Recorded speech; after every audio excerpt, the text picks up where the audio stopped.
ನಮಸ್ಕಾರ, ಈ ನ್ಯೂಸ್ ಟಿವಿಗೆ ಸ್ವಾಗತ. ನಾನು ಶ್ರಾವಣಿ. ಮೊದಲಿಗೆ ಹೆಡ್ಲೈನ್ಸ್.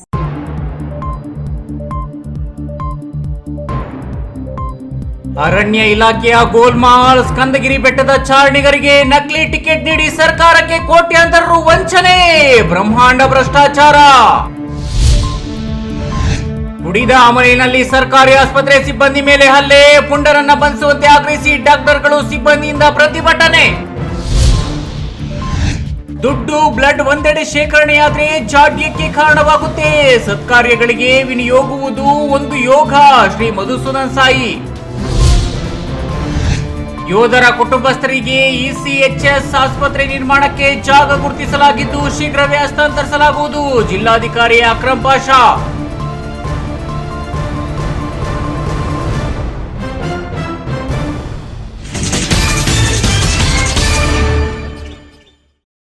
ವಾರ್ತೆಗಳ ವಿವರ. ವೀಕೆಂಡ್ ಬಂತೆಂದ್ರೆ ನೂರಾರು ಸಂಖ್ಯೆಯಲ್ಲಿ ಟೆಕ್ಕಿಗಳು, ಪ್ರವಾಸಿಗರು ಪ್ರಾಕೃತಿಕ ಸೊಬಗನ್ನ ವೀಕ್ಷಿಸಲು ಚಿಕ್ಕಬಳ್ಳಾಪುರ ತಾಲೂಕಿನ ಸ್ಕಂದಗಿರಿ ಬೆಟ್ಟಕ್ಕೆ ಆಗಮಿಸುತ್ತಾರೆ. ಅರಣ್ಯ ಇಲಾಖೆ ವ್ಯಾಪ್ತಿಯ ಪರಿಸರ ಪ್ರವಾಸೋದ್ಯಮ ಇಲಾಖೆಯಲ್ಲಿ ಬ್ರಹ್ಮಾಂಡ ಭ್ರಷ್ಟಾಚಾರವೊಂದು ನಡೆದಿದ್ದು, ನಕಲಿ ಟಿಕೆಟ್ಗಳನ್ನು ಮುದ್ರಣ ಮಾಡಿ ಕೋಟ್ಯಾಂತರ ರು ಲಪಟಾಯಿಸಿರುವ ಪ್ರಕರಣವೊಂದು ಬೆಳಕಿಗೆ ಬಂದಿದ್ದು, ಅರಣ್ಯ ಸಚಿವರು ಅಧಿಕಾರಿಯೊಬ್ಬರನ್ನ ಅಮಾನತುಗೊಳಿಸಿ ಪ್ರಕರಣವನ್ನು ಸಿಐಡಿಗೆ ಒಪ್ಪಿಸಿದ್ದಾರೆಂದು ವಿಶ್ವಸನೀಯ ಮೂಲಗಳು ತಿಳಿಸಿವೆ. ನೋಡಿದ್ರೆ ಸ್ಕಂದಗಿರಿನಲ್ಲೇ ಸ್ಕ್ಯಾಮ್ ಅಂತ ಈಗ ಗೊತ್ತಾಗ್ತಾ ಇದೆ. ಮೇಡಮ್ ನಿಮ್ಮ ಹತ್ರ ಇರೋದು ಒಪ್ಕೊಬಿಡ್ತೀನಿ ಮೇಡಮ್. ನಾನು ಸ್ವಲ್ಪ ಸ್ಕ್ಯಾಮ್ ಮಾಡ್ಬಿಟ್ಟಿದ್ದೀನಿ ಮೇಡಮ್. ನಾನು ಎಷ್ಟು, ಯಾವ ಲೆವೆಲ್ ಅಲ್ಲಿ?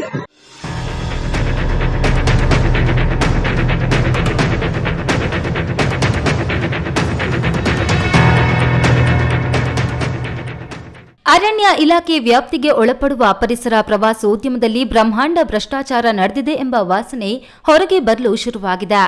ಚಿಕ್ಕಬಳ್ಳಾಪುರ ತಾಲೂಕಿನ ಸ್ಕಂದಗಿರಿ ಟಿಕೆಟ್ ಬುಕ್ಕಿಂಗ್ನಲ್ಲಿ ದೊಡ್ಡ ಹಗರಣ ನಡೆದಿರುವುದು ಕೇಳಿಬಂದ ಹಿನ್ನೆಲೆಯಲ್ಲಿ ಅರಣ್ಯ ಇಲಾಖೆ ಹಿರಿಯ ಅಧಿಕಾರಿಯೊಬ್ಬರು ಮತ್ತೊಬ್ಬ ಮಹಿಳಾ ಸಿಬ್ಬಂದಿ ಹಾಗೂ ಟಿಕೆಟ್ ಬುಕ್ಕಿಂಗ್ ಮಾಡುವ ವ್ಯಕ್ತಿಯೊಂದಿಗೆ ನಡೆದ ಆಡಿಯೋ ಸಂಭಾಷಣೆ ವೈರಲ್ ಆಗಿದೆ. ರಾಜ್ಯದ ಪ್ರಮುಖ ಟ್ರಕ್ಕಿಂಗ್ ಸ್ಥಳಗಳಲ್ಲಿ ಒಂದಾಗಿರುವ ಚಿಕ್ಕಬಳ್ಳಾಪುರದ ಸ್ಕಂದಗಿರಿ ಬೆಟ್ಟ ತಾಲೂಕಿನ ಕಳವಾರ ಗ್ರಾಮದ ಹೊರವಲಯಕ್ಕೆ ಅಂಟಿಕೊಂಡಿದೆ. ಇಲ್ಲಿಗೆ ಬರುವ ಚಾರಣಿಗಳು ಆನ್ಲೈನ್ನಲ್ಲೇ ಟಿಕೆಟ್ ಖರೀದಿಸಬೇಕೆಂಬ ನಿಯಮವನ್ನು ಅರಣ್ಯ ಇಲಾಖೆ ವ್ಯಾಪ್ತಿಯ ಪರಿಸರ ಪ್ರವಾಸೋದ್ಯಮ ವಿಭಾಗ ಸೂಚಿಸಿದೆ. ಇಲ್ಲಿ ನಕಲಿ ಟಿಕೆಟ್ ಕೊಟ್ಟು ಅವರಿಂದ ಹಣವನ್ನ ಗೂಗಲ್ ಪೇ ಮಾಡಿಸಿಕೊಳ್ಳಲಾಗುತ್ತಿತ್ತು ಎನ್ನಲಾಗಿದ್ದು, ಲಕ್ಷಾಂತರ ರುಗಳ ಆದಾಯವನ್ನ ಇಲಾಖೆಗೆ ನಷ್ಟ ಉಂಟು ಮಾಡಿದ್ದಾರೆ ಎನ್ನಲಾಗಿದೆ. ಸ್ಕಂದಗಿರಿ ಹಗರಣ ಸಂಬಂಧ ಡಿಎಫ್ಒ ಬಳಿ ತಪ್ಪೊಪ್ಪಿಕೊಂಡ ಅರಣ್ಯ ಇಲಾಖೆ ಸಿಬ್ಬಂದಿ ಸುನಿಲ್ ಮಹಿಳಾ ಸಿಬ್ಬಂದಿಯೊಂದಿಗೆ ಹಗರಣದ ತಪ್ಪೊಪ್ಪಿಕೊಂಡ ಆಡಿಯೋ ಲೀಕ್ ಆಗಿದೆ. ನೋಡಿದ್ರೆ ಸ್ಕಂದಗಿರಿನಲ್ಲೇ ಸ್ಕ್ಯಾಮ್ ಅಂತ ಈಗ ಗೊತ್ತಾಗ್ತಾ ಇದೆ.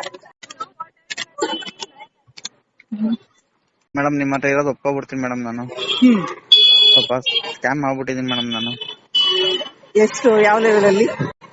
ಮೇಡಮ್ ನಾನು ನನ್ನ ಫ್ರೆಂಡ್ ಕೊಲೀಗು ಮತ್ತೆ ಗುರುನಾಥ ಸೇರಿ ಒಂದು 90 ರಿಂದ 1 ಲಕ್ಷ ಸ್ಕ್ಯಾಮ್ ಮಾಡಿದೀವಿ ಮೇಡಮ್. ಅದೇಗೆ ಅಂದ್ರೆ ಯಾವ ರೀತಿ? ಮೇಡಮ್ ಅದೇ ಬಂದವ್ರಿಗೆ ಟಿಕೆಟ್ ಮಾಡ್ಕೊಡೋ ತರ ಮಾಡ್ಕೊಂಡು ಕಳಿಸ್ತಿದೀವಿ ಮೇಡಮ್ ಅಷ್ಟೇ. ಅಂದ್ರೆ ಬಂದವ್ರಿಗೆ ಅಂತಂದ್ರೆ ಅಲ್ಲಿ ಬುಕಿಂಗ್ ಮಾಡ್ಕೊಳ್ಳೋರ್ಗ? ಹಾ ಮೇಡಮ್ ಹೌದು. ಅಂದ್ರೆ ನಾವು ಅದ್ ಬಿಟ್ರೆ ಮೇಡಮ್ ಇದೆಲ್ಲ ಸುಳ್ಳು ಮೇಡಮ್. ಯಾವ್ದೋ ಟ್ರಾವೆಲ್ಸ್ ಗೆಲ್ಲ ಟಿಕೆಟ್ ಮಾಡ್ಕೊಡ್ತಾ ಇದಾರೆ, ಅದೆಲ್ಲ ಸುಳ್ಳು. ಬಂದವರು ನಿಮ್ಗೆ ಯಾಕೆ ದುಡ್ಡು ಕೊಡ್ತಾರೆ? ಅಲ್ಲಿ ಓಪನ್ ಇದ್ರೆ, ಟಿಕೆಟ್ ಓಪನ್ ಇದ್ರೆ ಅವ್ರು ಮಾಡ್ಕೊಂಡು ಅವ್ರ ಪಾಡಿಗೆ ಹೋಗ್ತಾರಲ್ಲ, ನಿಮ್ಗೆ ಹೆಂಗೆ ದುಡ್ಡು ಕೊಡ್ತಾರೆ? ಇಲ್ಲ ಮೇಡಮ್, ಟಿಕೆಟ್ ಕ್ಲೋಸ್ ಆದ್ಮೇಲೆ ಬಂದವ್ರಿಗೆ ನಾವು ಟಿಕೆಟ್ ಮಾಡಿ ಕಳಿಸ್ಕೊಡ್ತಿದ್ವಿ ಮೇಡಮ್. ಒಂದು ಜಾಸ್ತಿ 2-3 ಅಷ್ಟೇ ಮೇಡಮ್ ದಿನಕ್ಕೆ ಮಾಡ್ತಿದ್ದು. ತುಂಬಾ ಓವರ್ ಆಗಿ ಮಾಡಿಲ್ಲ ಮೇಡಮ್. ಅವ್ರು ತುಂಬಾ ಏನೇನೋ ಹೇಳ್ತಾ ಇದಾರೆ ಮೇಡಮ್. ಅವ್ರು ನಿಮ್ಗೆ ದುಡ್ಡು ಹೇಗ್ ಕೊಡ್ತಾ ಇದ್ರು ಮೇಡಮ್? ಅದೇ ಮೇಡಮ್ ಗೂಗಲ್ ಪೇ ಸ್ಕ್ಯಾನ್ ಮಾಡಿ ಕಳಿಸ್ತಿದ್ರು ಮೇಡಮ್. ಅವ್ರು ಗೂಗಲ್ ಪೇ ಅವ್ರು ಹಾಕಿಸ್ಕೊತಿದ್ರು ಮೇಡಮ್. ಅವರಿಂದ ನಂಗೆ ಹಾಕಿ ಮೇಡಮ್. ಅವರು ಅಂದ್ರೆ ಒಟ್ಟಿಗೆ ಅಮೌಂಟ್ ಹಾಕಿ ಇದ್ ಮಾಡಿರ್ತಿದ್ವಿ ಮೇಡಮ್. ಅಲ್ಲಿ ನೀವು ಗುರುನಾಥ್ ಮಾಡ್ಕೊಡ್ತಾ ಇದ್ದಿದ್ದು ಬುಕಿಂಗ್ ಮಾಡಿ ತಾನೇ ಕಳಿಸ್ತಾ ಇದ್ರಿ, ಅಥವಾ ಬರೀ ದುಡ್ಡು ತಗೊಂಡು ಏನಾದ್ರು ಕಳಿಸ್ತಾ ಇತ್ತ? ಅದೇ ಮೇಡಮ್ ದುಡ್ಡು ತಗೊಂಡ್ ಕಳಿಸ್ತಿದ್ವಿ ಮೇಡಮ್. ಬುಕಿಂಗ್ ಮಾಡ್ತಾ ಇರ್ಲಿಲ್ಲ ಅಂದ್ರೆ ಫೇಕ್ ಐಡಿ ಕೊಟ್ಬಿಟ್ಟು ಫೇಕ್ ಟಿಕೆಟ್ ಕೊಟ್ಬಿಟ್ಟು ಕಳಿಸ್ತಿದ್ವಿ ಮೇಡಮ್. ಫೇಕ್ ಟಿಕೆಟ್ ಯಾರು ಫೇಕ್ ಮಾಡ್ತಾ ಇದ್ರು? ಫೇಕ್ ಅಂದ್ರೆ ಹೋಗಿರೋ ಟಿಕೆಟ್ ಕೊಡ್ತಿದ್ವಿ ಮೇಡಮ್.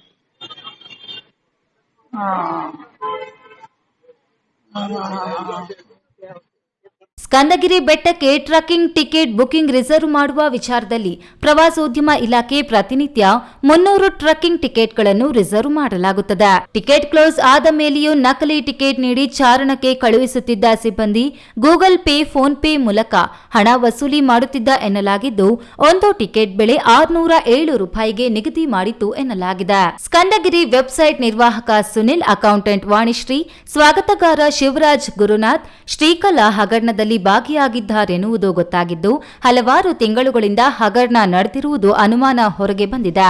ಹಗರಣದಲ್ಲಿ ಕೆಲವರನ್ನ ಸಿಲುಕಿಸಿ ದೊಡ್ಡವರು ಬಚಾವ್ ಆಗಲು ಯತ್ನ ನಡೆಸಲಾಗಿದೆ ಎನ್ನಲಾಗಿದೆ. ಈ ಪ್ರಕರಣ ಅರಣ್ಯ ಸಚಿವ ಈಶ್ವರ್ ಖಂಡ್ರೆವರೆಗೂ ಹೋಗಿ ಒಬ್ಬ ಅಧಿಕಾರಿಯನ್ನ ಅಮಾನತು ಮಾಡಲಾಗಿದೆ ಎನ್ನಲಾಗಿದ್ದು, ಪ್ರಕರಣ ತನಿಖೆಯನ್ನ ಸಿಐಡಿಗೆ ವಹಿಸುವಂತೆ ಸಚಿವರು ಶಿಫಾರಸು ಮಾಡಿದ್ದಾರೆ ಎನ್ನಲಾಗಿದೆ. ಕ್ಯಾಮರಾಮ್ಯಾನ್ ಅಂಬರೀಶ್ ಜೊತೆ ಕೆಎಸ್ ನಾರಾಯಣಸ್ವಾಮಿ, ಈ ನ್ಯೂಸ್ ಟಿವಿ, ಚಿಕ್ಕಬಳ್ಳಾಪುರ. ತಡರಾತ್ರಿ ಸರ್ಕಾರಿ ಸಾರ್ವಜನಿಕ ಆಸ್ಪತ್ರೆಯ ಸಿಬ್ಬಂದಿ ಮೇಲೆ ಕೆಲ ಪುಂಡರು ಕುಡಿದ ಅಮಲಿನಲ್ಲಿ ದಾಂಧಲೆ ಮಾಡಿ ಹಲ್ಲೆ ನಡೆಸಿದ ಹಿನ್ನೆಲೆಯಲ್ಲಿ ಪುಂಡರನ್ನ ಬಂಧಿಸುವಂತೆ ಡಾಕ್ಟರ್ಗಳು, ಸಿಬ್ಬಂದಿಗಳು ಸೇರಿದಂತೆ ನಮ್ಮ ಕರ್ನಾಟಕ ಸೇನೆ ಕಾರ್ಯಕರ್ತರು ತಾಲೂಕು ಆಡಳಿತ ವ್ಯವಸ್ಥೆ ವಿರುದ್ಧ ಆಸ್ಪತ್ರೆ ಮುಂಭಾಗದಲ್ಲಿ ಪ್ರತಿಭಟನೆ ನಡೆಸಿದರು.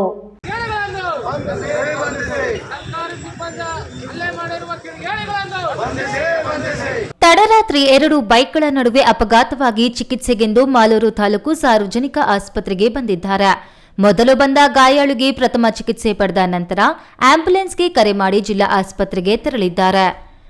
ತದನಂತರ ಬಂದವರು ಚಿಕಿತ್ಸೆ ಪಡೆದುಕೊಂಡು ಆಂಬ್ಯುಲೆನ್ಸ್ ಬರೋದು ತಡವಾಗಿದ್ದಕ್ಕೆ ಕುಡಿದ ಅಮಲಿನಲ್ಲಿ ದಾಂಧಲೆ ನಡೆಸಿ ಸಿಬ್ಬಂದಿ ಮೇಲೆ ಹಲ್ಲೆ ನಡೆಸಿದ್ದಾರೆ. ಕರ್ತವ್ಯ ನಿರತ ಸಿಬ್ಬಂದಿ ಮೇಲೆ ಹಲ್ಲೆ ಮಾಡಿರುವುದನ್ನು ಖಂಡಿಸಿ ಆಸ್ಪತ್ರೆಯ ಎಲ್ಲಾ ವೈದ್ಯರು, ಸಿಬ್ಬಂದಿ ವರ್ಗ ಶುಕ್ರವಾರ ಬೆಳಿಗ್ಗೆ 1 ಗಂಟೆಗಳ ಕಾಲ ಆಸ್ಪತ್ರೆಯ ಮುಂಭಾಗದಲ್ಲಿ ಪ್ರತಿಭಟನೆ ನಡೆಸಿ, ನಮಗೆ ರಕ್ಷಣೆ ಹಾಗೂ ನ್ಯಾಯ ಸಿಗುವವರೆಗೂ ನಾವು ಕರ್ತವ್ಯ ನಿರ್ವಹಿಸುವುದಿಲ್ಲ ಎಂದು ಪಟ್ಟು ಹಿಡಿದರು. ಇದಕ್ಕೆ ಕನ್ನಡಪರ ಸಂಘಟನೆಗಳು ಸಹ ಸಾಥ್ ನೀಡಿದರು. ಇನ್ನು ತಡರಾತ್ರಿ ಕುಡಿದ ಅಮಲಿನಲ್ಲಿ ಸಿಬ್ಬಂದಿಯ ಮೇಲೆ ದಾಂಧಲೆ ನಡೆಸಿ ಹಲ್ಲೆ ಮಾಡಿದವರ ವಿರುದ್ಧ ಯಾವುದೇ ಕ್ರಮ ಕೈಗೊಂಡಿಲ್ಲ. ಶಾಸಕ ಕೆವೈ ನಂಜೇಗೌಡರು ಈ ಪ್ರಕರಣದಲ್ಲಿ ರಾಜಿ ಸಂಧಾನ ಮಾಡಿದ್ದಾರೆಂದು ಕೇಳಿಬಂದಿದ್ದು, ಕಾರ್ಯನಿರ್ವಹಿಸುತ್ತಿರುವ ಡಾಕ್ಟರ್ಗಳಿಗೆ ಮತ್ತು ಸಿಬ್ಬಂದಿಗಳಿಗೆ ರಕ್ಷಣೆ ಇಲ್ಲದಂತಾಗಿದೆ ಎಂದು ದೂರಿದ್ದಾರೆ. ಮಾಲೂರು ಸಾರ್ವಜನಿಕ ಆಸ್ಪತ್ರೆಯ ಸಿಬ್ಬಂದಿ ಮೇಲೆ ರಾತ್ರಿ ಕುಡಿದು ಬಂದು ಹಲ್ಲೆ ಮಾಡಿ ಮತ್ತು ಅವರ ಪ್ರಾಣ ಬೆದರಿಕೆ ಹಾಕಿರ್ತಕ್ಕಂಥ ಏನು 3 ಜನ ಇದ್ದಾರೋ ಅವರನ್ನು ಕೂಡಲೇ ಕಾನೂನಲ್ಲಿ ಕ್ರಮ ತಗೊಬೇಕು ಮತ್ತು ಸಾರ್ವಜನಿಕ ಆಸ್ಪತ್ರೆಯ ವೈದ್ಯಾಧಿಕಾರಿಗಳಾಗ್ಬೋದು, ಸಿಬ್ಬಂದಿಗಾಗ್ಬೋದು, ಸಾರ್ವಜನಿಕರು ಸಹಕರಿಸಬೇಕು. ಸಾರ್ವಜನಿಕರು ಸಹಕರಿಸಿದಾಗ ಅವರು ನಮಗೆ ಅದೇ ರೀತಿಯಾದಂಥ ಒಂದು ಚಿಕಿತ್ಸೆಯನ್ನು ಸಹ ನೀಡ್ತಾರೆ. ನಾವೇ ಅವ್ರಿಗೆ ಸಹಕರಿಸಿಲ್ಲ ಅಂದರೆ ಅವರು ನಮಗೆ ಯಾವ ರೀತಿ ಚಿಕಿತ್ಸೆ ನೀಡಿದರು. ಹಾಗಾಗಿ ಮುಂದಿನ ದಿನಗಳಲ್ಲಿ ಸಾರ್ವಜನಿಕರು ಎಲ್ಲರೂ ಮತ್ತು ಕಾನೂನು ರೀತಿಯಲ್ಲಿರ್ತಕ್ಕಂಥ ಇವತ್ತೇನು ಕಾನೂನು ಇದೆಯೋ ಹೊಸದಾಗಿ ಒಂದು ಕಾನೂನಾಗಿದೆ ಅಂತ ನಮ್ಮ ಸಾಹೇಬರು ಹೇಳ್ತಾ ಇದ್ದಾರೆ. ಆ ಕಾನೂನನ್ನ ನಾವು ಪರಿಪಾಲನೆ ಮಾಡಬೇಕಾಗ್ತದೆ. ಪ್ರತಿಭಟನೆಯಲ್ಲಿ ಆಸ್ಪತ್ರೆ ವೈದ್ಯಾಧಿಕಾರಿ ಡಾಕ್ಟರ್ ವಸಂತ್, ಡಾಕ್ಟರ್ ಶ್ರೀನಿವಾಸ್, ನಮ್ಮ ಕರ್ನಾಟಕ ರಾಜ್ಯ ಉಪಾಧ್ಯಕ್ಷ ಚಾಕನಹಳ್ಳಿ ನಾಗರಾಜ್, ತಾಲೂಕು ಅಧ್ಯಕ್ಷ ರಾಜು, ಆಟೋ ಘಟಕದ ರಾಜ್ಯ ಉಪಾಧ್ಯಕ್ಷ ಎಂಜೆ ಶ್ರೀನಿವಾಸ್, ಆಸ್ಪತ್ರೆಯ ಸಿಬ್ಬಂದಿಗಳು ಹಾಜರಿದ್ದರು. ಕೇಶವ್, ಈ ನ್ಯೂಸ್ ಟಿವಿ, ಮಾಲೂರು. ದುಡ್ಡು ಮತ್ತು ಬ್ಲಡ್ ಒಂದೆಡೆ ಶೇಖರಣೆಯಾದರೆ ಜಾಡ್ಯಕ್ಕೆ ಕಾರಣವಾಗುತ್ತದೆ. 2 ಸತ್ಕಾರ್ಯಗಳಿಗೆ ವಿನಿಯೋಗವಾಗುವುದು ಒಂದು ಯೋಗ. ಸಂಪತ್ತನ್ನು ಒಂದೆಡೆ ಶೇಖರಿಸುವುದು ಸ್ವಾರ್ಥವಾಗುತ್ತದೆ. ಸ್ವಾರ್ಥರಹಿತ ವಿನಿಯೋಗ ಮತ್ತು ಸೇವೆ ನೆಮ್ಮದಿಯ ಬದುಕಿಗೆ ಆಧಾರ. ಸಂಪತ್ತು ಎಂಬ ಭಾಗ್ಯವನ್ನು ಯಾವುದೇ ಸ್ವಾರ್ಥವಿಲ್ಲದೆ ಸಮಾಜದ ಒಳಿತಿಗೆ ಉಪಯೋಗಿಸುವುದೇ ಸೇವೆ ಎನಿಸುತ್ತದೆ ಎಂದು ಸತ್ಯಸಾಯಿ ಗ್ರಾಮ ಮಧುಸೂದನ ಸಾಯಿ ತಿಳಿಸಿದರು. ಚಿಕ್ಕಬಳ್ಳಾಪುರ ತಾಲೂಕಿನ ಮುದ್ದೇನಹಳ್ಳಿಯ ಸತ್ಯಸಾಯಿ ಗ್ರಾಮದಲ್ಲಿ ಸದ್ಗುರು ಶ್ರೀ ಮಧುಸೂದನ ಸಾಯಿ ಅವರ 45ನೇ ಜನ್ಮ ಜಯಂತಿ ಪ್ರಯುಕ್ತ ಸದ್ಗುರು ಶ್ರೀ ಮಧುಸೂದನ ಸಾಯಿ ಅವರು ವಿದ್ಯುಕ್ತ ಚಾಲನೆ ನೀಡಿದರು. ಸುಮಾರು 25ಕ್ಕೂ ಹೆಚ್ಚು ವಾಹನಗಳು ಸದ್ಗುರುಗಳ ಆಶೀರ್ವಾದವನ್ನ ಪಡೆದು ಸೇವಾ ಕಾರ್ಯಕ್ಕೆ ಅಗತ್ಯವಿರುವ ಪರಿಕರಗಳನ್ನು ಸಂಗ್ರಹಿಸಿಕೊಂಡು ಸತ್ಯಸಾಯಿ ಗ್ರಾಮದಿಂದ ಪ್ರತ್ಯೇಕ ತಂಡಗಳನ್ನು ಜೊತೆಗಿರಿಸಿಕೊಂಡು 955ಕ್ಕೂ ಅಧಿಕ ಸಂಖ್ಯೆಯ ಶಿಕ್ಷಕಿಯರು, ವಿದ್ಯಾರ್ಥಿನಿಯರು, ಸ್ವಯಂ ಸೇವಕರು ಹಾಗೂ ಭಕ್ತಜನ ಬಂಧು ಭಗಿನಿಯರು ಸನ್ನಿಧಿಗೆ ಸನಿಹದಲ್ಲಿರುವ 6 ಮಂಡಳಗಳ 36 ಗ್ರಾಮಗಳಲ್ಲಿರುವ 5800 ಮನೆಗಳ ಕದವನ್ನ ತಟ್ಟಿ 26,300 ಜನರ ಮನ ಮುಟ್ಟಿದ ಸೇವೆಯನ್ನ ಸಲ್ಲಿಸಿದರು. 45ನೇ ಜನ್ಮದಿನೋತ್ಸವದ ಅಂಗವಾಗಿ ಈ ದಿನ 34 ಗ್ರಾಮಗಳಲ್ಲಿ ಮುದ್ದೇನಹಳ್ಳಿಯ ಸುತ್ತಮುತ್ತ ಗ್ರಾಮ ಸೇವೆಯನ್ನು ಮಾಡ್ತಾ ಇದ್ದೇವೆ. ಅವರಿಗೆ ಪ್ರಸಾದ, ವಸ್ತ್ರ ಇತ್ಯಾದಿಗಳನ್ನು ವಿತರಣೆ ಮಾಡಿ ಮುಖ್ಯವಾಗಿ ಭಗವಂತನ ಒಂದು ಅನುಗ್ರಹ, ಭಗವಂತನ ಆಶೀರ್ವಾದ ನಿಮಗಿದೆ ಎಂದು ತಿಳಿಸ್ತಕ್ಕಂಥ ಒಂದು ಪ್ರಯತ್ನ ಪ್ರತಿ ಮನೆಗೂ ಹೋಗಿಬಿಟ್ಟು ಮತ್ತು ಭಗವಂತನನ್ನು ನಂಬಿದರೆ ನಮಗೆ ಯಾವಾಗಲೂ ಕೂಡ ಒಳ್ಳೆಯದೇ ಆಗುತ್ತೆ ಎಂಬ ಒಂದು ಸಂದೇಶವನ್ನು ಕೂಡ ಕೊಡ್ತಕ್ಕಂಥದ್ದು ಈ ಗ್ರಾಮ ಸೇವೆಯ ಮುಖ್ಯ ಉದ್ದೇಶ. ಗ್ರಾಮ ಸೇವಾ ವಿದ್ಯುಕ್ತ ಚಾಲನಾ ಸಂದರ್ಭದಲ್ಲಿ ಸದ್ಗುರು ಶ್ರೀ ಮಧುಸೂದನ ಸಾಯಿ ಅವರೊಂದಿಗೆ ಸಂಸ್ಥೆಯ ಆಡಳಿತ ವರ್ಗದ ಸದಸ್ಯರು, ಹಿರಿಯ ತ್ಯಾಗ ಜೀವಿಗಳು, ದೇಶ ವಿದೇಶಗಳ ಗಣ್ಯಮಾನ್ಯರು ಉಪಸ್ಥಿತರಿದ್ದರು. ವಿವಿಧ ತಂಡಗಳನ್ನ ನಾನಾ ವಿಭಾಗಗಳ ಮುಖ್ಯಸ್ಥರು ಮತ್ತು ಸ್ವಯಂ ಸೇವಕರು ಮುನ್ನಡೆಸಿದ್ರು. ಕ್ಯಾಮರಾಮ್ಯಾನ್ ಅಂಬರೀಶ್ ಜೊತೆ ಕೆಎಸ್ ನಾರಾಯಣಸ್ವಾಮಿ, ಈ ನ್ಯೂಸ್ ಟಿವಿ, ಚಿಕ್ಕಬಳ್ಳಾಪುರ. ಇದೀಗ ವಿರಾಮದ ನಂತರ ಈ ನ್ಯೂಸ್ ಟಿವಿ ಮುಂದುವರಿಯುತ್ತದೆ. ಈಗ ಒಂದು 4 ವರ್ಷದ ಕೆಳಗೆ ನನ್ನ ಗ್ಯಾಸ್ ಟ್ರಬಲ್ ಶುರು ಆಗಿತ್ತು. ಹೊಟ್ಟೆ ನೋವು, ಎದೆ ನೋವು, ಮಸಲ್ಸ್ ನೋವು, ತಿಳ್ಕೊಳಕ್ 10 ಪರೀಕ್ಷೆಗಳು. ಒಂದಿನ ಟಿವಿ ನೋಡ್ತಾ ಇದ್ದೆ. ಹೊಟ್ಟೆಗೆ ಬರ್ತಕ್ಕಂಥ 180 ಸಮಸ್ಯೆಗಳಿಗೂ ರಾಮಬಾಣವಾಗಿ ಅಮೃತ ಬಿಂದು ಇದೆ. ನಾನು ಅಮೃತ ಬಿಂದು ತಗೊಳಕ್ ಶುರು ಮಾಡಿದಾಗಿಂದ ಆರಾಮಾಗಿದ್ದೀನಿ. ನನ್ನ ಕನಸು ಡಾಕ್ಟರ್ ಆಗೋದು. ಡಾಕ್ಟರ್ ಆಗೋದು ನನ್ನ ಕನಸು. ಮಗಳು ಡಾಕ್ಟರ್ ಆಗ್ಲಿ ಅನ್ನೋದು ನನ್ನ ಕನಸು. ಕನಸು ಎಲ್ಲರಿಗೂ ಇರುತ್ತದೆ. ಇಂಕ ಡಾಕ್ಟರ್ ಓಡ್ಪಂದು ಭಾರಿ ಆಸೆ ಉಂಡು. ಮೆಡಿಕಲ್ ಓದೋಣ ನಡ ಸ್ವಪ್ನ. ಮಾಕಾಸು ಚಿಕ್ಕ ಸಪನ ಡಾಕ್ಟರ್ ಜಾವ್ ಕಾಮೂಣ. ಕನಸು ಎಲ್ಲೆಲ್ಲೂ ಇರುತ್ತದೆ. ಮೆಡಿಕಲ್ ಓದುವುದು ನನ್ನ ಕನಸು. ನನ್ನ ಮಗನು ಡಾಕ್ಟರ್ ಆಗ್ಬೋದೇನ್ರಿ? ನನ್ನ ಕನಸು ಡಾಕ್ಟರ್ ಆಗೋದು. ಕನಸು ಎಲ್ಲರ ಹಕ್ಕು. ಆದರೆ ಕನಸು ನನಸಾಗಲು ಬೇಕು ನಂಬಿಕೆ, ಛಲ ಮತ್ತು ಪರಿಶ್ರಮ. Neat academy. ವಿರಾಮದ ನಂತರ ಈ ನ್ಯೂಸ್ ಟಿವಿಗೆ ಸ್ವಾಗತ. ಕೋಲಾರ ಜಿಲ್ಲೆಯಲ್ಲಿ ಯೋಧರ ಕುಟುಂಬ ಸದಸ್ಯರಿಗಾಗಿ ಇಸಿಎಚ್ಎಸ್ ಆಸ್ಪತ್ರೆ ನಿರ್ಮಾಣಕ್ಕೆ ಈಗಾಗಲೇ ಜಾಗ ಗುರುತಿಸಲಾಗಿದ್ದು, ಶೀಘ್ರ ಹಸ್ತಾಂತರಿಸಲಾಗುವುದಾಗಿ ಜಿಲ್ಲಾಧಿಕಾರಿ ಅಕ್ರಮ್ ಪಾಷಾ ಭರವಸೆ ನೀಡಿದರು.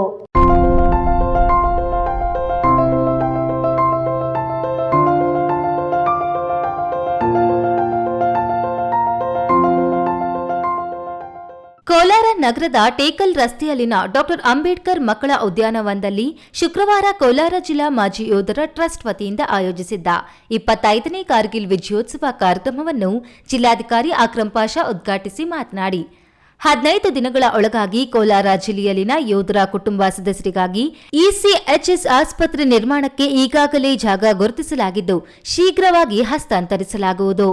15 ದಿನಗಳ ಒಳಗಾಗಿ ನಿಮಗಾಗಿ ಅದಾಲತ್ ನಡೆಸಿ ನಿಮ್ಮ ಅಹವಾಲು ಸ್ವೀಕರಿಸಿ ಸಮಸ್ಯೆಗಳನ್ನು ಬಗೆಹರಿಸಲು ಅಗತ್ಯ ಕ್ರಮ ಕೈಗೊಳ್ಳುವುದಾಗಿ ತಿಳಿಸಿದ ಅವರು, ನಾವು 25ನೇ ಕಾರ್ಗಿಲ್ ವಿಜಯೋತ್ಸವ ಆಚರಣೆಯ ಸಂಭ್ರಮದಲ್ಲಿದ್ದೇವೆ.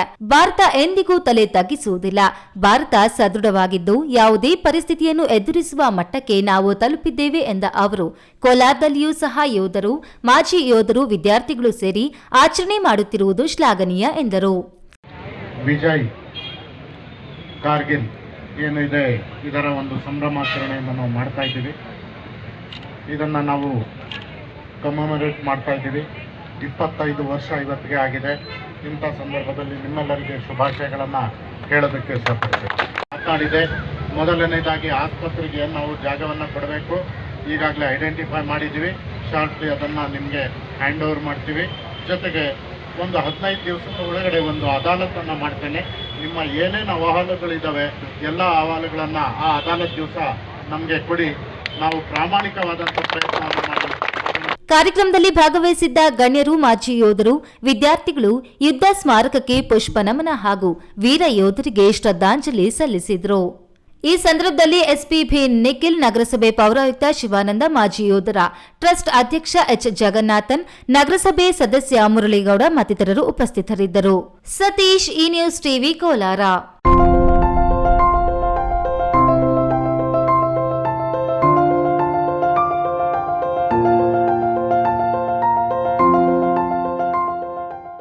ರಾಜ್ಯದಲ್ಲಿ ಡೆಂಗ್ಯೂ ವ್ಯಾಪಕವಾಗಿ ಹರಡುತ್ತಿದ್ದು, ಮುಂದಿನ 2 ತಿಂಗಳಲ್ಲಿ ಹೆಚ್ಚಾಗುವ ಭೀತಿಯಿಂದ ಇಂದು ಆರೋಗ್ಯ ಸಚಿವರೇ ಖುದ್ದು ಬೀದಿಗೆ ಇಳಿದು ಜಾಗೃತಿ ಮೂಡಿಸಿದರು.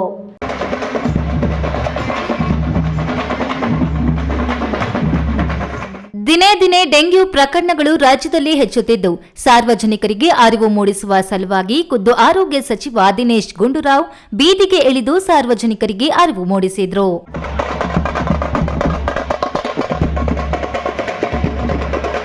ಈ ವೇಳೆ ಯಲಹಂಕ ಶಾಸಕ ಎಸ್ಆರ್ ವಿಶ್ವನಾಥ್ ಸೇರಿ ಅಧಿಕಾರಿಗಳು ಸಚಿವರ ಜೊತೆ ಹೆಜ್ಜೆ ಹಾಕಿದ್ರು. ರಸ್ತೆ ಜಾಥಾ ನಡೆಸಿದ ಸಚಿವರು ಶಾಲಾ ಮಕ್ಕಳಿಗೆ ಸೊಳ್ಳೆ ಬಗ್ಗೆ ಅರಿವು ಮೂಡಿಸಿದ್ದು, ಕ್ರೀಮ್ ನೀಡಿ ಮನವಿ ಮಾಡಿದ್ದು ಹೀಗೆ. ಸಚಿವರು ಏನು ಹೇಳಿದ್ರು ನೀವೇ ಕೇಳಿ. ಪ್ರಕರಣಗಳು ಪಾಸಿಟಿವ್ ಕೇಸ್ ಬರ್ತದೆ ಅಂತ ಪ್ರದೇಶಗಳಲ್ಲಿ, ಯಾಕಂದ್ರೆ ಅದು ಹರಡಬಾರ್ದು. ಸೊ ಎಲ್ಲಿ ಪಾಸಿಟಿವ್ ಬರ್ತದೆ ಅದನ್ನ ಹಾಟ್ಸ್ಪಾಟ್ ಅಂತ ಘೋಷಣೆ ಮಾಡಿ, ಒಂದೇ ಜಾಗದಲ್ಲಿ 2 ಬಂದರೆ ಅದನ್ನು ಹಾಟ್ಸ್ಪಾಟ್ ಅಂತ ಅನೌನ್ಸ್ ಮಾಡ್ತೀವಿ. ಅಲ್ಲಿ ಫೀವರ್ ಕ್ಲಿನಿಕ್ಗಳನ್ನು ಓಪನ್ ಮಾಡ್ತೀವಿ. ಮತ್ತು ಯಾವುದೇ ಒಂದು ಪ್ರಕರಣ ಇದ್ರೂ ಕೂಡ ಅದನ್ನು ಫಾಲೋ ಅಪ್ ಮಾಡ್ತೀವಿ. ಈಗ ಯಾವುದೋ ಒಂದು ಪಾಸಿಟಿವ್ ಬಂತು, ಅವ್ರು 14 ದಿವಸ ನಾವು ಇಂಡಿವಿಜುವಲಾಗಿ ಅವ್ರನ್ನ ಫಾಲೋ ಅಪ್ ಮಾಡ್ತೀವಿ, ಅವ್ರಿಗೆ ಏನಾಯಿತು ಹೇಗಾಯಿತು ಅಂತ. ಮತ್ತು ಸುತ್ತಮುತ್ತ ಎಲ್ರಿಗೂ ಅವೇರ್ನೆಸ್ಸನ್ನು ನಾವು ಅಲ್ಲಿ ಮಾಡಿದ್ವಿ. ನಮ್ಮ ಕರ್ನಾಟಕ ರಾಜ್ಯ ಸರ್ಕಾರದ ಆರೋಗ್ಯ ಸಚಿವರು ಆತ್ಮೀಯರಾದಂಥ ಶ್ರೀ ದಿನೇಶ್ ಗುಂಡೂರಾವ್ ಅವರು ಮತ್ತು ಎಲ್ಲ ಹಿರಿಯ ಅಧಿಕಾರಿಗಳು ಇವತ್ತು ನನ್ನ ಗ್ರಾಮಕ್ಕೆ ಬಂದು ಎಲ್ಲ ಅಧಿಕಾರಿಗಳು ಜೊತೆಯಲ್ಲಿ ಇಡೀ ಗ್ರಾಮದ ಮುಖ್ಯ ಬೀದಿಗಳಲ್ಲಿ ಡೆಂಗುವನ್ನು ತಡೆಯುವ ರೀತಿಯಲ್ಲಿ ಜಾಗೃತಿಯನ್ನು ಮಾಡಿ, ಮತ್ತು ಶಾಲಾ ಮಕ್ಕಳಿಗೆ ವಿಶೇಷವಾಗಿ ಸರ್ಕಾರಿ ಶಾಲೆ ಮಕ್ಕಳು ಇವತ್ತು ಚಡ್ಡಿ ಫ್ರಾಕ್ ಎಲ್ಲ ಹಾಕೊಂಡ್ಬರ್ತಾ ಇರ್ತಾರೆ. ಇದು ಬೆಳಗ್ಗೆ ಕಚ್ಚೋದ್ರಿಂದ ಸೊಳ್ಳೆ ಅವ್ರು ಬೇಕಾಗಿರ್ತಕ್ಕಂಥ ಔಷಧಿಗಳನ್ನು, ಓಡೋಮಸ್ಸು, ನೀಮ್ ಆಯಿಲ್ಗಳನ್ನೆಲ್ಲ ಕೊಟ್ಟು ಅದನ್ನು ಯಾವ ರೀತಿ ಉಪಯೋಗ ಮಾಡಬೇಕು ಅಂತಕ್ಕಂಥದ್ದು ಸಚಿವರೇ ಆ ಮಕ್ಕಳಿಗೆ ಹಚ್ಚಿ ಯಾವ ಥರ ಮಾಡಬೇಕು ಅಂತಕ್ಕಂಥದ್ದನ್ನು ತೋರಿಸಿದ್ದಾರೆ. ನವೀನ್, ಈ ನ್ಯೂಸ್ ಟಿವಿ, ಯಲಹಂಕ. ದೇವನಹಳ್ಳಿ ಸುತ್ತಮುತ್ತ ರಾತ್ರಿ ವೇಳೆ ದರೋಡೆಕೋರರ ಗ್ಯಾಂಗ್ಗಳು ಹೆಚ್ಚಾಗುತ್ತಿದ್ದು, ರಾತ್ರಿ ವೇಳೆ ಗ್ರಾಮಸ್ಥರೆಲ್ಲರೂ ನಿದ್ರೆಗೆ ಜಾರಿದ ಸಮಯದಲ್ಲಿ ದರೋಡೆಗೆ ಹೊಂಚು ಹಾಕುತ್ತಿರುವ ದೃಶ್ಯ ಸಿಸಿಟಿವಿಯಲ್ಲಿ ಸೆರೆಯಾಗಿದ್ದು, ಗ್ರಾಮಸ್ಥರು ಆತಂಕದಲ್ಲಿ ಮಲಗುವ ಸ್ಥಿತಿ ಎದುರಾಗಿದೆ.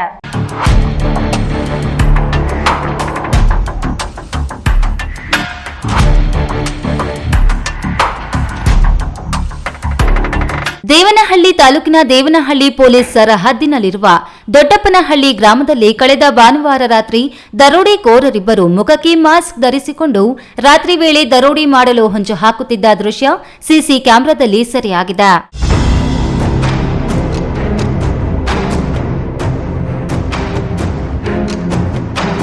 ರಾತ್ರಿ ವೇಳೆ ಗ್ರಾಮದಲ್ಲಿ ಎಲ್ಲರೂ ನಿದ್ರೆಗೆ ಜಾರಿದ ಸಮಯದಲ್ಲಿ ಬುಲೆರೋ ಜೀಪ್ನಲ್ಲಿ ಆಗಮಿಸಿದ ಇಬ್ಬರು ಕಳ್ಳರು ಮನೆಗಳ ಆಸುಪಾಸಿನಲ್ಲಿ ಏನಾದರೂ ಸಿಗಬಹುದೆಂದು ಹೊಂಚು ಹಾಕುತ್ತಿದ್ದ ಸಂದರ್ಭದಲ್ಲಿ ಏರ್ಪೋರ್ಟ್ ಡ್ಯೂಟಿಗೆ ಹೋಗುವ ವ್ಯಕ್ತಿಯೊಬ್ಬರನ್ನ ನೋಡಿ ಅಲ್ಲಿಂದ ವಾಹನವನ್ನ ಹತ್ತಿ ಪರಾರಿಯಾದರು.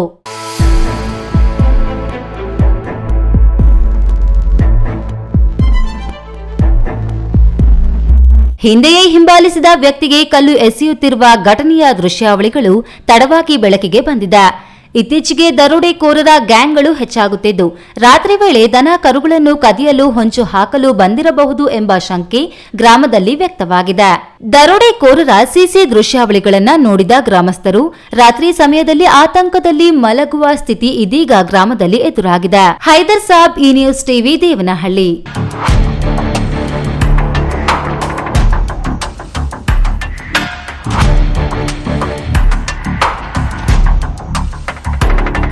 ಕರ್ನಾಟಕ ಎಂದು ನಾಮಕರಣಗೊಂಡ 50 ವರ್ಷಗಳ ಸವಿ ನೆನಪಿಗಾಗಿ ರಾಜ್ಯ ಸರ್ಕಾರವು ಭುವನೇಶ್ವರಿ ತಾಯಿಯ ಜ್ಯೋತಿ ರಥಯಾತ್ರೆಯ ಮೂಲಕ ಕನ್ನಡ ನಾಡಿನ ಹಿರಿಮೆ ಗರಿಮೆಯನ್ನ ಪ್ರತಿ ಗ್ರಾಮಕ್ಕೂ ತಲುಪಿಸುವ ಕೆಲಸ ಮಾಡುತ್ತಿರುವುದು ಶ್ಲಾಘನೀಯ ಎಂದು ತಹಶೀಲ್ದಾರ್ ಎನ್ ಮನೀಷಾ ತಿಳಿಸಿದರು. ಗುಡಿಬಂಡೆ ತಾಲೂಕಿಗೆ ಆಗಮಿಸಿದ ಕರ್ನಾಟಕ ಸಂಭ್ರಮ 50ರ ಕನ್ನಡ ಜ್ಯೋತಿ ರಥಯಾತ್ರೆಗೆ ಶುಕ್ರವಾರ ಬೆಳಗ್ಗೆ ತಹಶೀಲ್ದಾರ್ ಮನೀಷಾ ಹಾಗೂ ತಾಲೂಕು ಪಂಚಾಯಿತಿ ಇಒ ಹೇಮಾವತಿ ಅವರು ರಥದಲ್ಲಿರುವ ನಾಡದೇವತೆ ತಾಯಿ ಭುವನೇಶ್ವರಿಗೆ ಮಾಲಾರ್ಪಣೆ ಮಾಡಿ ಆರತಿ ಬೆಳಗಿದ್ರು. ಕಂದಾಯ ಇಲಾಖೆ ಹಾಗೂ ತಾಲೂಕು ಪಂಚಾಯಿತಿ ಇಲಾಖೆಯ ಮಹಿಳಾ ಸಿಬ್ಬಂದಿ ಹಾಗೂ ವಿದ್ಯಾರ್ಥಿನಿಯರು ಪೂರ್ಣ ಕುಂಭದೊಂದಿಗೆ ರಥಯಾತ್ರೆಯನ್ನು ಅದ್ದೂರಿಯಾಗಿ ತಾಲೂಕಿಗೆ ಬರಮಾಡಿಕೊಂಡ್ರು. ನಂತರ ಕಾರ್ಯಕ್ರಮವನ್ನು ಉದ್ದೇಶಿಸಿ ಜಿಲ್ಲಾ ಕಸಾಪ ಅಧ್ಯಕ್ಷ ಪ್ರೊಫೆಸರ್ ಕೋಡಿ ರಂಗಪ್ಪ ಮಾತನಾಡಿ, ಮೈಸೂರು ರಾಜ್ಯ ಕರ್ನಾಟಕ ಎಂದು ನಾಮಕರಣಗೊಂಡು 50 ವರ್ಷ ಪೂರ್ಣಗೊಳಿಸಿದ ಹಿನ್ನೆಲೆಯಲ್ಲಿ ರಾಜ್ಯ ಸರ್ಕಾರದ ನಿರ್ದೇಶನದಂತೆ ಇಡೀ ವರ್ಷ ಕರ್ನಾಟಕದ ಇತಿಹಾಸ, ಕಲೆ ಹಾಗೂ ಕನ್ನಡ ಭಾಷೆ, ನಾಡು, ನುಡಿ, ಜಲ ಅಸ್ಮಿತೆಗಾಗಿ ಸಂಘರ್ಷ ಹೋರಾಟ ಮಾಡಿದ ನಾಯಕರನ್ನು ಸ್ಮರಿಸುವುದು ನಮ್ಮೆಲ್ಲರ ಆದ್ಯ ಕರ್ತವ್ಯವಾಗಿದೆ ಎಂದರು. ಅನೇಕ ಸಂಸ್ಥಾನಗಳಾಗಿತ್ತು, ಅರಿದು ಹಂಚಿ ಹೋಗಿತ್ತು. ಹೀಗಾಗಿನೇ ಬ್ರಿಟಿಷ್ನವರು ನಮ್ಮನ್ನು ಆಳ್ಲಿಕ್ಕೆ ಸಾಧ್ಯ ಆಯಿತು. ಅದನ್ನು ಬಿಟ್ಟು ನಮಗೆ ಸ್ವಾತಂತ್ರ್ಯ ಬಂದಾಗ ಕರ್ನಾಟಕಕ್ಕೂ ಸ್ವಾತಂತ್ರ್ಯ ಬಂತು. ಆದರೆ ಕರ್ನಾಟಕ ಒಂದು 5 ಭಾಗಗಳಾಗಿ ಹೋಯ್ತು. ಅವತ್ತು ಒಂದು ಮೈಸೂರು ಮಹಾರಾಜರು ಆಳ್ತಾ ಇದ್ದಂತಹ ಮೈಸೂರು ಸಂಸ್ಥಾನ, ಎರಡನೇದು ಹೈದರಾಬಾದ್ ನಿಜಾಮರು ಆಳ್ತಾ ಇದ್ದಂತಹ ಹೈದರಾಬಾದ್ ಕರ್ನಾಟಕ, ಮೂರನೇದು ಮಹಾರಾಷ್ಟ್ರದವರು ಆಳ್ತಾ ಇದ್ದಂತಹ ಮುಂಬೈ ಕರ್ನಾಟಕ, ನಾಲ್ಕನೇದು ತಮಿಳುನಾಡಿನ ಒಂದು ಕರ್ನಾಟಕ, ಮದ್ರಾಸ್ ಕರ್ನಾಟಕ. ಕಾರ್ಯಕ್ರಮದಲ್ಲಿ ತಾಲೂಕು ಪಂಚಾಯಿತಿ ಇಒ ಹೇಮಾವತಿ, ಪಟ್ಟಣ ಪಂಚಾಯಿತಿ ಸಿಇಒ, ಶಿಕ್ಷಣ ಇಲಾಖೆಯ ಟಿಪಿಒ ಮುರಳಿ, ಬಿಇಒ ಕೃಷ್ಣಪ್ಪ, ಸಿಡಿಪಿಒ ರಫೀಕ್, ಕೃಷಿ ಇಲಾಖೆ ಸಹಾಯಕ ನಿರ್ದೇಶಕರ ಕೇಶವರೆಡ್ಡಿ, ತಾಲೂಕು ಸರ್ಕಾರಿ ನೌಕರರ ಸಂಘದ ಅಧ್ಯಕ್ಷ ಕೆವಿ ನಾರಾಯಣಸ್ವಾಮಿ ಇನ್ನಿತರರು ಹಾಜರಿದ್ದರು. Manjunath B, E news TV, Gudibande. ಗ್ರಾಮದ ಕೆಲವೊಂದು ಕಡೆಗಳಲ್ಲಿ ಸರ್ಕಾರಿ ಜಮೀನು, ರಾಜಕಾಲುವೆ, ಸ್ಮಶಾನಕ್ಕೆ ದಾರಿ ಸಂಬಂಧ ದೂರುಗಳು ಬಂದಿದ್ದರಿಂದ ಸ್ಥಳಕ್ಕೆ ಭೇಟಿ ನೀಡಿ ಪರಿಶೀಲನೆ ನಡೆಸಲಾಗಿದೆ ಎಂದು ಜಿಲ್ಲಾಧಿಕಾರಿ ಡಾಕ್ಟರ್ ಎನ್ ಶಿವಶಂಕರ್ ತಿಳಿಸಿದರು.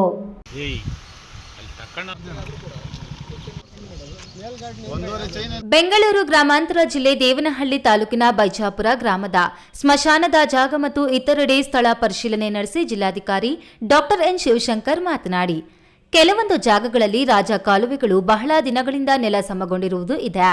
ಬೈಜಾಪುರದಲ್ಲಿ 8 ಅಡಿ ಇರುವ ರಾಜಕಾಲುವೆ ಕಿರಿದಾಗಿದೆ. ಅದನ್ನು ತೆರವುಗೊಳಿಸಿದ್ರೆ ಮಳೆ ನೀರು ಜಮೀನಿನ ಮೇಲೆ ಹರಿಯದೆ ಕೆರೆಗೆ ನೇರವಾಗಿ ಹರಿಯುತ್ತದೆ. ಮತ್ತೊಂದು ಜಮೀನುಗಳ ನಡುವೆ ಹೋಗುವ ನಾಲೆ ಇದೆ. ಅದು ನಾಲದ ರೂಪವನ್ನೇ ಕಳೆದುಕೊಂಡಿದ್ದು ಅದನ್ನು ತೆರವುಗೊಳಿಸಲು ಸೂಚಿಸಲಾಗಿದೆ ಎಂದು ಹೇಳಿದರು. ಕೆಲವೊಂದು ರಾಜಕಾಲುವೆಗಳು, ಕೆಲವೊಂದು ಸರ್ಕಾರಿ ಜಮೀನು ಒತ್ತುವರಿ ಇದೆ ಅಂತ ಅಂದ್ಬಿಟ್ಟು ನಮಗೆ ದೂರುಗಳು ಬಂದಿತ್ತು.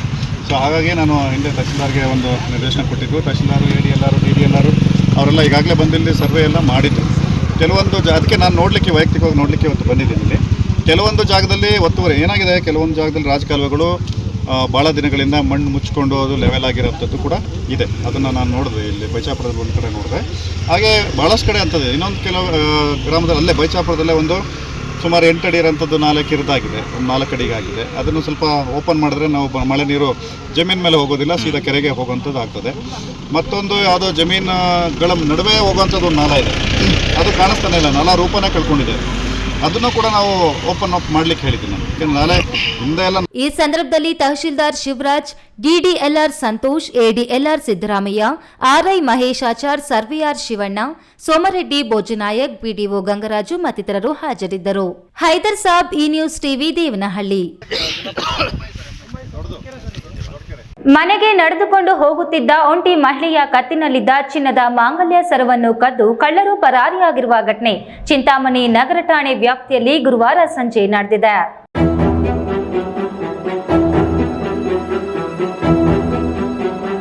ಚಿಂತಾಮಣಿ ನಗರದ ಸೊಣ್ಣಶೆಟ್ಟಿಹಳ್ಳಿ ನಿವಾಸಿ 53 ವರ್ಷದ ರಮಾದೇವಿರವರು ಗುರುವಾರ ಸಂಜೆ 5 ಗಂಟೆ ಸಮಯದಲ್ಲಿ ನಡೆದುಕೊಂಡು ಹೋಗುತ್ತಿದ್ದ ವೇಳೆ ಹಿಂಬದಿಯಿಂದ ಹೆಲ್ಮೆಟ್ ಧರಿಸಿಕೊಂಡು ದ್ವಿಚಕ್ರ ವಾಹನದಲ್ಲಿ ಬಂದ ಕಳ್ಳರು 65 ಗ್ರಾಂ ತೂಕದ ಚಿನ್ನದ ಸರವನ್ನು ಕಿತ್ತುಕೊಂಡು ಪರಾರಿಯಾಗಿದ್ದಾರೆ. ಇನ್ನು ವಿಷಯ ತಿಳಿದ ಕೂಡಲೇ ಸ್ಥಳಕ್ಕೆ ಜಿಲ್ಲಾ ಪೊಲೀಸ್ ವರಿಷ್ಠಾಧಿಕಾರಿ ಕುಶಾಲ್ ಚೌಕ್ಸಿ, ಡಿವೈಎಸ್ಪಿ ಮುರಳೀಧರ್ ಮತ್ತು ಸಿಬ್ಬಂದಿ ಸ್ಥಳಕ್ಕೆ ಭೇಟಿ ನೀಡಿ ಪರಿಶೀಲನೆ ನಡೆಸಿ ರಮಾದೇವಿರವರು ನೀಡಿದ ದೂರಿನ ಮೇರೆಗೆ ಪ್ರಕರಣ ದಾಖಲಿಸಿಕೊಂಡು ಕಳ್ಳರ ಪತ್ತೆಗಾಗಿ ಬಲೆ ಬೀಸಿದ್ದಾರೆ. B Devappa, E news TV, Chintamani.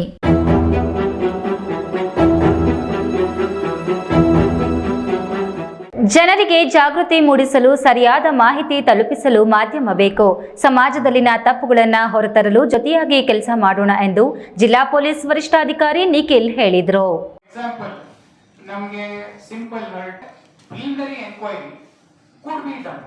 Kolar ನಗರದ ಪತ್ರಕರ್ತರ ಭವನದಲ್ಲಿ ಭಾರತೀಯ ನ್ಯಾಯ ಸಂಹಿತೆ ಕುರಿತು ಪತ್ರಕರ್ತರಿಗೆ ಅರಿವು ಮೂಡಿಸುವ ಕಾರ್ಯಕ್ರಮದಲ್ಲಿ ಜಿಲ್ಲಾ ಪೊಲೀಸ್ ವರಿಷ್ಠಾಧಿಕಾರಿ ನಿಖಿಲ್ ಭಾಗವಹಿಸಿ ಮಾತನಾಡಿ, ಯುವ ಜನತೆಗೆ ತಿಳುವಳಿಕೆ ಮೂಡಿಸುವುದು, 15 ದಿನಕ್ಕೊಮ್ಮೆ ಆರಕ್ಷಕರ ದಿನ ಆಚರಣೆ, ಮಾದಕ ವಸ್ತುಗಳ ಬಗ್ಗೆ ಶಾಲಾ ಕಾಲೇಜುಗಳಿಗೆ ತೆರಳಿ ಜಾಗೃತಿ ಮೂಡಿಸಲಾಗುವುದು. ಪ್ರಕರಣ ದಾಖಲಾದರೆ ಭವಿಷ್ಯದ ಮೇಲೆ ಯಾವ ರೀತಿ ಪರಿಣಾಮ ಉಂಟಾಗುತ್ತದೆ ಎಂಬುದರ ಬಗ್ಗೆ ತಿಳುವಳಿಕೆ ಮೂಡಿಸಲಾಗುವುದು.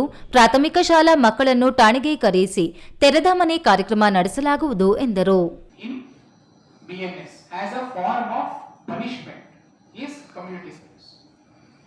ನೀವು ಇದನ್ನ US ಅಲ್ಲಿ UK ಅಲ್ಲಿ ಕೇಳಿರಬಹುದು. ಕಮ್ಯುನಿಟಿ ಸರ್ವಿಸ್ ಅಂತ 10 hours, 100 hours, 300 hours community service ಅನ್ನ you can take my inspectors. 20 ವರ್ಷ ಅವರು ಹಳೆ ಲಾನ ಮಾಡಿದ್ದಾರೆ.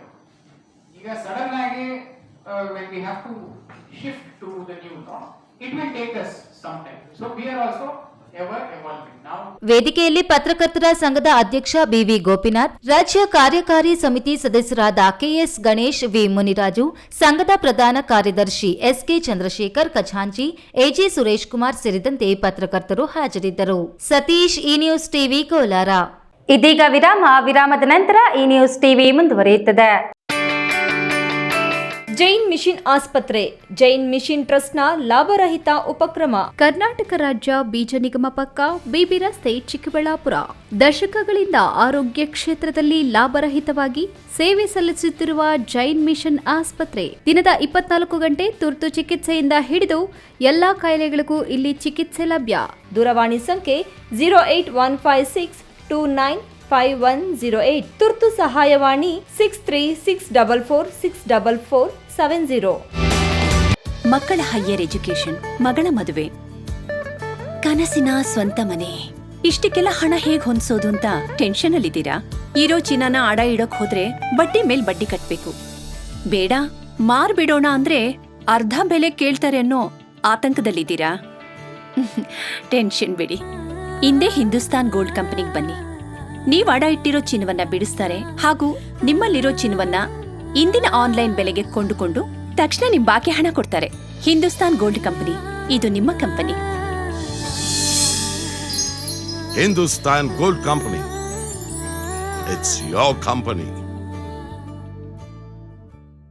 3 ವರ್ಷಗಳು ಕಳೆದ್ರೂ ಲಕ್ಕೂರು ಸರ್ಕಾರಿ ಆಸ್ಪತ್ರೆ ನೂತನ ಕಟ್ಟಡ ಕಾಮಗಾರಿ ಮಂದಗತಿಯಲ್ಲಿ ಸಾಗಿ ಭೂತ ಬಂಗಲೆಯಾಗಿದ್ದು, ತ್ವರಿತವಾಗಿ ಕಾಮಗಾರಿ ಪೂರ್ಣಗೊಳಿಸುವಂತೆ ಲಕ್ಕೂರು ಗ್ರಾಮಸ್ಥರು ಒತ್ತಾಯಿಸಿದ್ದಾರೆ.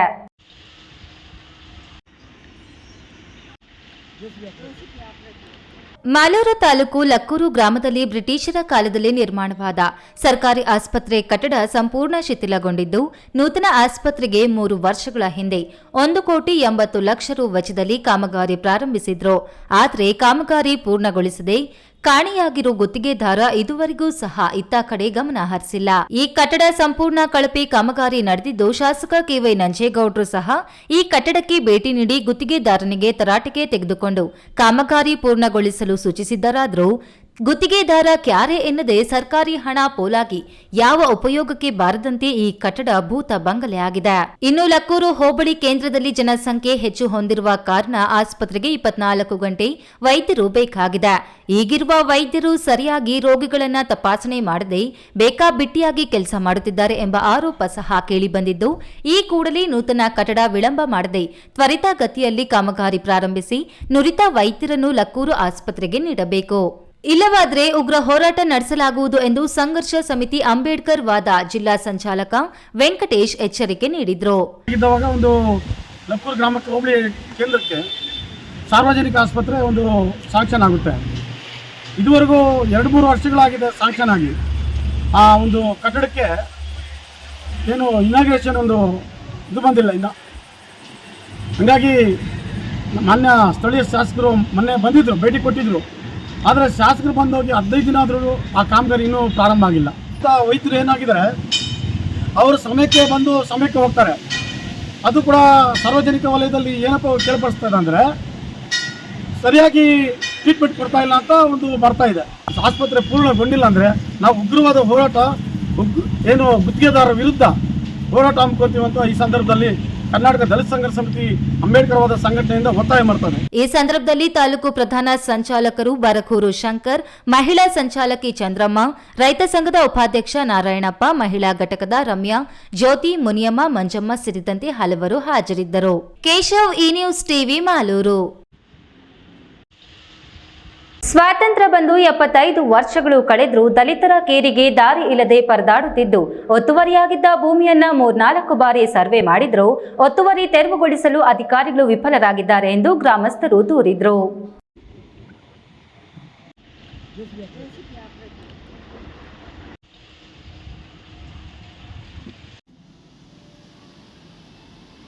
ಮಾಲೂರು ತಾಲೂಕಿನ ಹೊಸಹಳ್ಳಿ ಅಗ್ರಹಾರ ಗ್ರಾಮದಲ್ಲಿ ಸುಮಾರು 10ಕ್ಕೂ ಹೆಚ್ಚು ದಲಿತರ ಕೇರಿ ಮನೆಗಳಿಗೆ ಹೋಗುವುದಕ್ಕೆ ದಾರಿ ಇಲ್ಲದೆ ಸುಮಾರು 15 ವರ್ಷಗಳಿಂದ ಈ ಸಮಸ್ಯೆಯನ್ನು ಎದುರಿಸುತ್ತಿದ್ದು, ತಹಶೀಲ್ದಾರ್ ಮತ್ತು ಸರ್ವೆ ಇಲಾಖೆ ಅಧಿಕಾರಿಗಳು ಒತ್ತುವರಿ ತೆರವುಗೊಳಿಸಲು ವಿಫಲರಾಗಿದ್ದಾರೆ.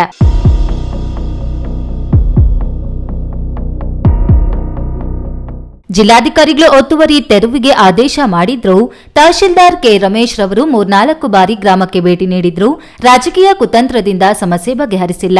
ಒತ್ತುವರಿಯಾಗಿದ್ದ ಭೂಮಿಯನ್ನ ಬಿಡಿಸಲು ತಹಶೀಲ್ದಾರ್ 2 ದಿನ ಅವಕಾಶ ತೆಗೆದುಕೊಂಡು ಅಲ್ಲಿಂದ ಹೊರಟು ಹೋಗಿದ್ದಾರೆ. ಒತ್ತುವರಿ ತೆರವು ಮಾಡಿ ದಲಿತ ಕೇರಿಗೆ ದಾರಿ ಕಲ್ಪಿಸದಿದ್ರೆ ತಾಲೂಕು ಕಚೇರಿ ಎದುರು ಪ್ರತಿಭಟನೆ ನಡೆಸಲಾಗುವುದು ಎಂದು ಗ್ರಾಮಸ್ಥರು ಎಚ್ಚರಿಸಿದ್ರು. ಸುಧಾಕರ್ ಮಿನಿಸ್ಟ್ರಿ ಇರುವಾಗ, ಆರೋಗ್ಯ ಮಂತ್ರಿ ಆಗಿದ್ದವಾಗ ಒಂದು ಲಕ್ಕೂರು ಗ್ರಾಮಕ್ಕೆ ಹೋಬಳಿ ಕೇಂದ್ರಕ್ಕೆ ಸಾರ್ವಜನಿಕ ಆಸ್ಪತ್ರೆ ಒಂದು ಸ್ಯಾಂಕ್ಷನ್ ಆಗುತ್ತೆ. ಇದುವರೆಗೂ 2-3 ವರ್ಷಗಳಾಗಿದೆ ಸ್ಯಾಂಕ್ಷನ್ ಆಗಿ. ಆ ಒಂದು ಕಟ್ಟಡಕ್ಕೆ ಏನು ಇನಾಗ್ರೇಷನ್ ಒಂದು ಇದು ಬಂದಿಲ್ಲ ಇನ್ನು. ಹಾಗಾಗಿ ಮಾನ್ಯ ಸ್ಥಳೀಯ ಶಾಸಕರು ಮೊನ್ನೆ ಬಂದಿದ್ದರು, ಭೇಟಿ ಕೊಟ್ಟಿದ್ದರು. ಆದರೆ ಶಾಸಕರು ಬಂದೋಗಿ 15 ದಿನ ಆದರೂ ಆ ಕಾಮಗಾರಿ ಇನ್ನೂ ಪ್ರಾರಂಭ ಆಗಿಲ್ಲ. ವೈದ್ಯರು ಏನಾಗಿದ್ದಾರೆ, ಅವರು ಸಮಯಕ್ಕೆ ಬಂದು ಸಮಯಕ್ಕೆ ಹೋಗ್ತಾರೆ.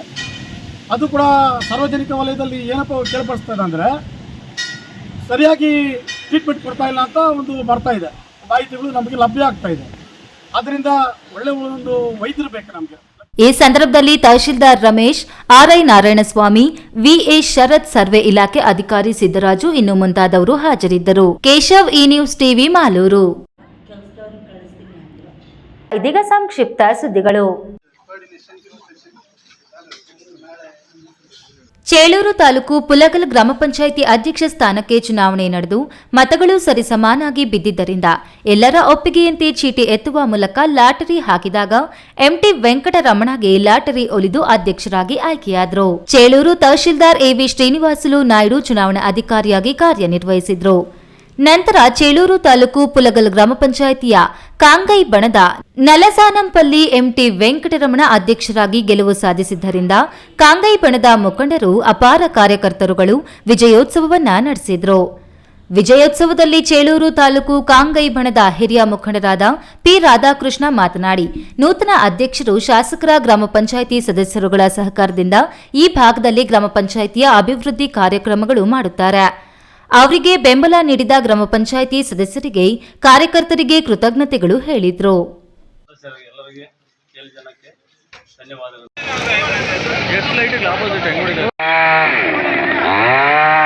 ರಾತ್ರಿ ಸುರಿದ ಬಿರುಗಾಳಿ ಮಳೆಗೆ ಚಿಕ್ಕಬಳ್ಳಾಪುರ ನಗರದಲ್ಲಿರುವ ಬಿಬಿ ರಸ್ತೆ ಜೂನಿಯರ್ ಕಾಲೇಜು ಮುಂಭಾಗದಲ್ಲಿರುವ ಶಿವಣ್ಣ ಕಬಾಬ್ ಸೆಂಟರ್ ಬಳಿ ಇದ್ದ ಪುರಾತನ ಕಾಲದ ಬೇವಿನ ಮರವೊಂದು ನೆಲಕ್ಕೆ ಉರುಳಿ ಸಂಚಾರ ಬಂದಾಗಿತ್ತು. ತಡರಾತ್ರಿ 11 ಗಂಟೆ ನಂತರ ರಸ್ತೆಗೆ ಉರುಳಿದ ಮರದಿಂದ ಯಾರಿಗೂ ಪ್ರಾಣಾಪಾಯವಾಗಿಲ್ಲ, ವಾಹನಗಳು ಜಖಮಾಗಿಲ್ಲ. ಆದರೆ ರಸ್ತೆಗೆ ಅಡ್ಡಲಾಗಿ ಎಳೆದಿದ್ದ ವಿದ್ಯುತ್ ಲೈನ್ಗಳ ಮೇಲೆ ಬಿದ್ದಿದ್ದರಿಂದ ಲೈನ್ಗಳು ಕಟ್ಟಾಗಿ ನೆಲಕ್ಕೆ ಉರುಳಿದ್ದವು. ಮಾಹಿತಿ ತಿಳಿದ ಕೂಡಲೇ ಸ್ಥಳಕ್ಕೆ ಆಗಮಿಸಿದ ಬೆಸ್ಕಾಂ ಇಲಾಖೆ ಹಾಗೂ ಅರಣ್ಯ ಇಲಾಖೆ ಅಧಿಕಾರಿಗಳು ಬೆಳಗಾಗುವ ವೇಳೆಗೆ ತೆರವುಗೊಳಿಸಿದ್ದರು. ಇನ್ನು ಇದೇ ಮಾದರಿಯ ಮರಗಳು ರಸ್ತೆಯುದ್ದಕ್ಕೂ ಇವೆ, ಅವುಗಳಲ್ಲಿ ಯಾವುದಾದ್ರೂ ಮರ ಉರುಳಿ ಬೀಳುತ್ತಾ ಅನ್ನೋದನ್ನ ಪರೀಕ್ಷಿಸಿದ ಅಧಿಕಾರಿಗಳು ಅಂತಹ ಮರಗಳ ಕಟಾವಿಗೆ ಮುಂದಾಗಿದ್ದಾರೆ ಎನ್ನಲಾಗಿದೆ. ಒಟ್ನಲ್ಲಿ ತಡರಾತ್ರಿ ಮರ ಉರುಳಿದ್ದರಿಂದ ಯಾರಿಗೂ ತೊಂದರೆಯಾಗಿಲ್ಲ. ಹಗಲಿಡೀ ಗಿಜಿಗುಡುತ್ತಾ ಜನರು, ವಾಹನಗಳ ಓಡಾಟವಿದ್ದ ಬಿಬಿ ರಸ್ತೆಯಲ್ಲಿ ತಡರಾತ್ರಿ ಬಿದ್ದಿರೋದ್ರಿಂದ ಯಾರಿಗೂ ತೊಂದರೆಯಾಗಿಲ್ಲ ಅನ್ನೋದೇ ಸಮಾಧಾನದ ಸಂಗತಿ ಎಂದು ಸಾರ್ವಜನಿಕರು ನಿಟ್ಟುಸಿರು ಬಿಡುತ್ತಿದ್ದರು.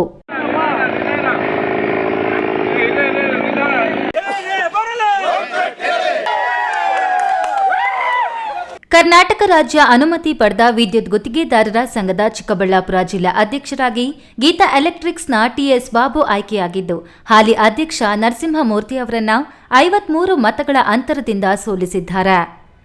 2 ಉಪಾಧ್ಯಕ್ಷ ಸ್ಥಾನಗಳಿಗೆ 3 ಜನ ಸ್ಪರ್ಧಿಸಿದ್ದು, ಜಿ ಆಂಜಿನಪ್ಪ ಹಾಗೂ ಬೈರಡ್ಡಿ ಗೋವಿಂದರಾಜು ಎನ್ನುವವರನ್ನ ಸೋಲಿಸಿ ಇಬ್ಬರು ಗೆದ್ದಿದ್ದಾರೆ. ಮುಂದಿನ 3 ವರ್ಷದ ಆಡಳಿತ ಮಂಡಳಿಯ ಜಿಲ್ಲಾಧ್ಯಕ್ಷರಾಗಿ ಟಿಎಸ್ ಬಾಬು ಭರ್ಜರಿ ಗೆಲುವು ಸಾಧಿಸಿದ್ದು, ಸಂಘದ ಸದಸ್ಯರಿಗೆ ತುಂಬು ಹೃದಯದ ಧನ್ಯವಾದಗಳು ತಿಳಿಸಿದ್ದಾರೆ. ಚಿಕ್ಕಬಳ್ಳಾಪುರ ನಗರದ ಕೆಇಬಿ ಕಾಲೋನಿ ಆವರಣದಲ್ಲಿ ಇಂದು ನಡೆದ ಚುನಾವಣೆಯಲ್ಲಿ ಜಿಲ್ಲೆಯ 6 ತಾಲೂಕಿನ ಸಂಘದ ಸದಸ್ಯರು ಮತ ಚಲಾಯಿಸಿದ್ರು. ಸಂಜೆ 4 ಗಂಟೆಗೆ ಚುನಾವಣಾ ಅಧಿಕಾರಿ ಶ್ಯಾಮ್ ಸುಂದರ್ ಫಲಿತಾಂಶ ಘೋಷಿಸಿದ್ರು. ಫಲಿತಾಂಶ ಹೊರಬೀಳುತ್ತಿದ್ದಂತೆ ಟಿಎಸ್ ಬಾಬು ಟೀಂ ಹಾರ ಹಾಕಿ ಸಿಹಿ ತಿನ್ನಿಸಿ ಸಂಭ್ರಮಿಸಿದ್ರು.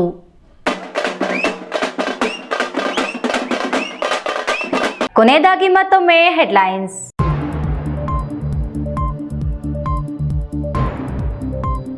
ಅರಣ್ಯ ಇಲಾಖೆಯ ಗೋಲ್ಮಾಲ್, ಸ್ಕಂದಗಿರಿ ಬೆಟ್ಟದ ಚಾರಣಿಗರಿಗೆ ನಕಲಿ ಟಿಕೆಟ್ ನೀಡಿ ಸರ್ಕಾರಕ್ಕೆ ಕೋಟ್ಯಾಂತರ ರು ವಂಚನೆ, ಬ್ರಹ್ಮಾಂಡ ಭ್ರಷ್ಟಾಚಾರ.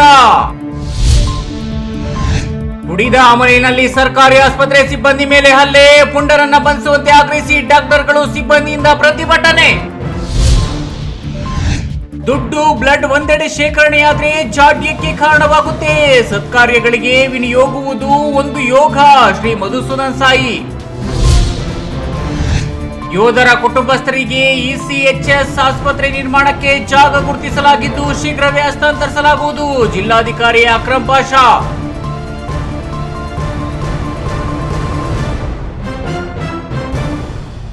ದಿನನಿತ್ಯದ ಸುದ್ದಿ ಸ್ವಾರಸ್ಯಕ್ಕಾಗಿ ತಪ್ಪದೆ ವೀಕ್ಷಿಸಿ ಈ ನ್ಯೂಸ್ ಟಿವಿ.